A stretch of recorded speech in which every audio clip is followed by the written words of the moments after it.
Hey everybody, watch us review here, look at Blue Devil from the DC Universe Classics Trigon wave. Now, I'm not terribly familiar with this character. In fact, when I was first hearing details about this wave, I naturally got my devils mixed up.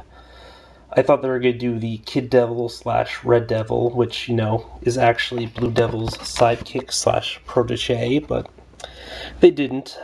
I do prefer the character design of Red Devil / Kid Devil, despite also not being a huge fan of the character. But hey, gotta pick this one up because he is the torso of Trigon. There's a little bit of a read-up here which sort of details how he kind of accidentally received his powers from a demon.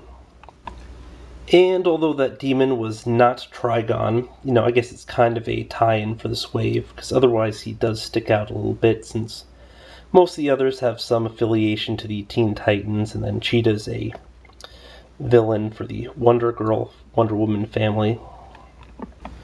Blue Devil comes with a pin, the torso of Trigon, in addition to the cape / cloak, which I won't open right now. You'll notice this cool little skull here on the loincloth. Very nice effect. Let me quickly attach the pieces to this. And with the Donna Troy pieces, this is what we have so far. Just note that the lower torso / groin, the text should be on the behind, so. Also can't get this head on. I guess I'd probably need to heat it up a little bit or squeeze the head to get it to attach right. As for Blue Devil himself, although he's a pretty nice looking figure, he's something I just wouldn't bother picking up if not for the Collect and Connect piece. Mostly because I'm not a fan of the character, and for some reason I'm just not really excited by the Smurf demon look. Apologies to any Blue Devil fans out there. Not sure if there are a tremendous amount, but one important thing to note is that this looks like an entirely new trident. Typically the ones packed with Aquaman have a much longer, I guess, blade or prongs or whatever, so. Pretty nice detail on the head sculpt, but you'll notice that the paint doesn't all the way go up to the chin for the little beard area. Cool looking pointed ears, the vest, pretty nice detail. I mean, this does look like a newly sculpted piece. Then just a sort of standard look beside that.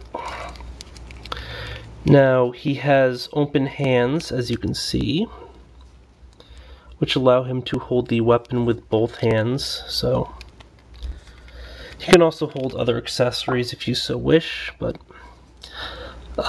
joints actually feel surprisingly nice. I mean, it's not too tight or too loose. We have a rotating wrist, single joint elbow, rotating bicep, ball jointed shoulder, no impediments. Head doesn't move too much just because the tunic in the back goes so far, and then the head itself just sort of rotates. It doesn't go up and down much. Ab / diaphragm joint, but it's pretty tight and feels like it might be slightly impeded by the sculpt.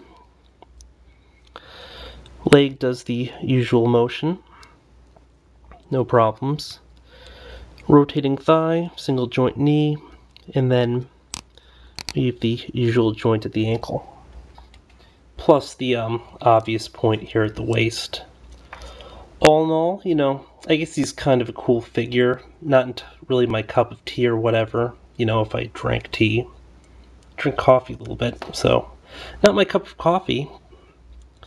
But I suppose that there are fans who are probably really thrilled that their character has finally received a figure in the DC Universe continuity. Or the Classics continuity, actually. And, it's decent looking paint. He does have a cool, sort of generic fantasy vibe to him, although for a demon, I guess because he's a hero and all that, he just looks too nice and too happy. I mean, if he was like more of a scowling head sculpt, I probably would like this figure a lot more than I do, but otherwise, pretty nice. I mean, obviously we've done worse for figures that you pick up to build a Collect and Connects, but, probably gonna keep him. Well, until next time, folks.